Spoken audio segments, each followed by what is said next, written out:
சோழவந்தான் அருகே சதுர்வேத மகா கணபதி ஆலயத்தில் 27வது ஆண்டாக பழனி பாதயாத்திரை பக்தர்களுக்கு அன்னதானம் நடைபெற்றது.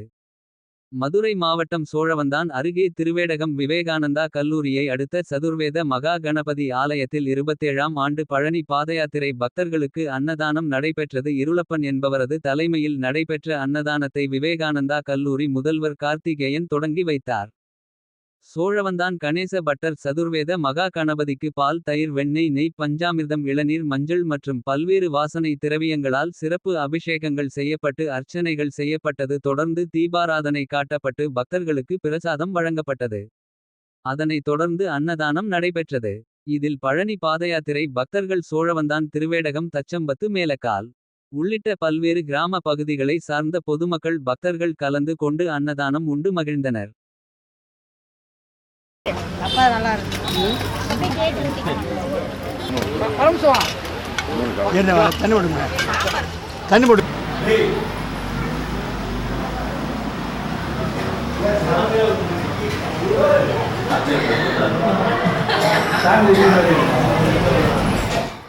குடும்பத்தினர் அனைவருக்குமான கலர்ஃபுல் ஆடைகளை கம்மி விலையில் பெஸ்ட் குவாலிட்டியா வாங்கிட லதா சில்க்ஸ் அண்ட் ரெடிமேட்ஸ்.